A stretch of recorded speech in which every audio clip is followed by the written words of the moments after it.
beautiful friends, welcome back to the channel. So it is after the holidays, and of course everybody's just a little bit worn out. Everybody's been doing a lot of cooking, and I kind of need an easy dinner tonight. I don't know about you, but I just need something easy, simple, and quick. So we are kind of going to do a Mexican inspired crock pot meal here with some pork loin. I'm going to take you along and show you how we are going to do that, because that is coming from our local pork. We're going to be using ingredients out of our garden, and I'm going to show you how I'm putting it all together to create a really yummy meal that's going to just be simple, satisfying, and nourishing in the winter. So let's go on ahead and let me get you set up and we'll get this video going. Okay guys, so to our crock pot we have added a pork arm roast. Now you could use any cut of pork that you want. This is just what we had on hand. You could do anything from the butt, which would actually give you some nice crispy options if you wanted to, say, throw it in the oven a little bit at the end. But we're basically going to be kind of doing like a pulled pork for us, although we may go ahead and add some crispiness by putting it in a pan, and if we do decide to do that, I'll show you that later. But the basic ingredients is about a 2.5 pound arm pork roast, and to that I'm going to add about 3 teaspoons of salt, and yes, I use my hand to measure this. I just know that what I fit in my palm is roughly a teaspoon. And of course we're going to do some ground black pepper, and use as much or as little of this as you prefer. We like black pepper, so I'm going to add quite a bit of it. All right, we're also going to add in roughly a half of an onion chopped. You don't have to chop it, you could leave that in rings if you prefer having rings to include in your dish as a side. I also have here the zest and juice of half of a lime. That and the cumin that we're going to be putting here are basically the only things that were not grown on our property. So those are the only 2 extra ingredients. Powdered garlic, or you can use fresh chopped garlic if that's what you have on hand, but we usually dry ours and powder it just for preservation. And I do, that's probably about half a teaspoon. You could do more or less depending upon what you like.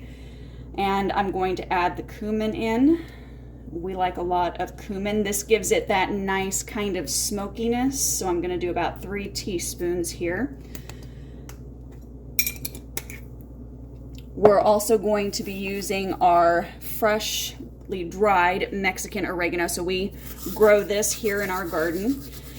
And I'm just going to kind of slightly grind it in my hand. I don't, with a lot of my herbs, I don't go ahead and powder them down unless I need to. With things like garlic, you need to dry that and powder it, otherwise it'll be more prone to molding.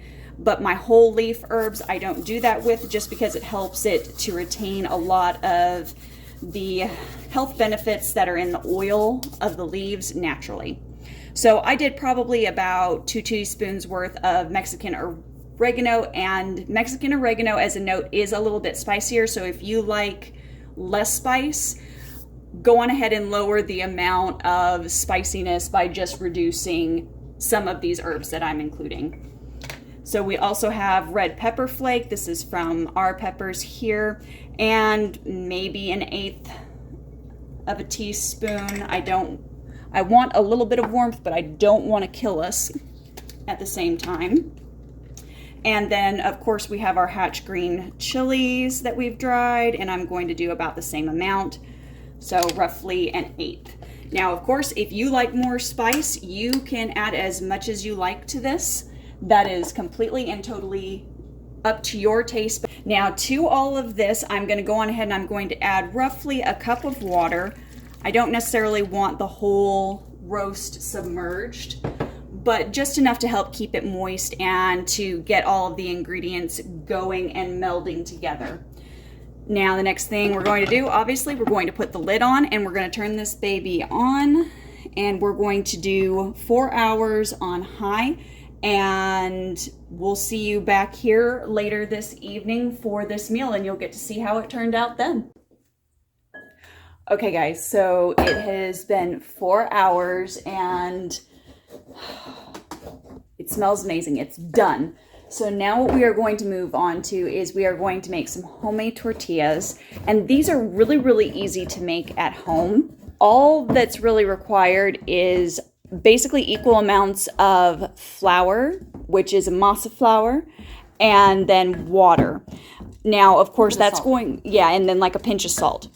Now, of course, this will vary a little bit depending upon your temperature, your humidity levels, so you may need less water, you may need a little bit more water, just kind of depends, but you want it to be at a consistency where you can smash it out and the edges all stay basically together without crumbling, because you don't really want a crumbly tortilla, right? So that's what the water is there for. So we're going to be working on that, and then I will be frying those up in the pan, and we will be shredding some of our homegrown cabbage, of course, to add to the meal.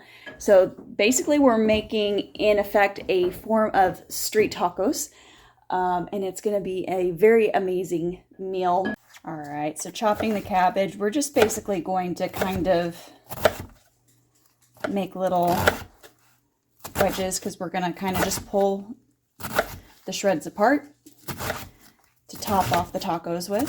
All right, it doesn't take too long. What you'll notice on your tortilla is that you'll start to get little bubbles popping up, and when you start to see those bubbles coming up, that's when you know it's time to flip it.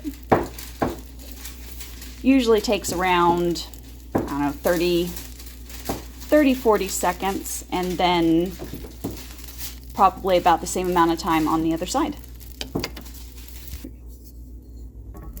Okay, here we go, boom. About 30 seconds on this side now. Okay, you can see it's kind of trying to pop up again. We're gonna flip it one more time. Skadoosh, like so. All right, and we're just gonna set to the side and move on to the next one. Okay, so on the cabbage here, we went on ahead and Mom decided that we would toss it with a little bit of salt, pepper, oil, and some lime juice just to up the flavor profile a little bit. So it's literally just a top as you like sort of a thing here. We've got our homemade hatch salsa from the garden, and splurge is guacamole, of course. We're too cold to grow our own avocados here, but we can, you know, we can dream of that. And then voila, look at how beautiful that is. Okay guys, and as a side note here, let me get a hold of you. The meal total was probably 30 minutes, and that includes us cooking our own tortillas here. So if you're looking for a quick meal, this is it. Like I said, it's just into the crock pot and basically you're done. All you have to do is just put the little condiments together, whatever you like, and that's it. So I hope you guys enjoyed this video. I will be including some videos here at the end if you would like to see some more cooking videos. Also, don't forget our Digging Deep Soil Guide is going to be launching here very soon. So please join the wait list while you can so that you can get the 40% off of the guide.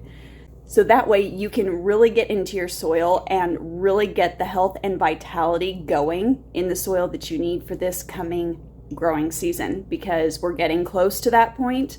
We're getting close to needing to get our seeds in order, getting all of the planting in order, as I talked about last time. So we want to really jump in and get this thing going for the next garden year. As always, keep it simple, natural, and essential, and we will see you on the next video.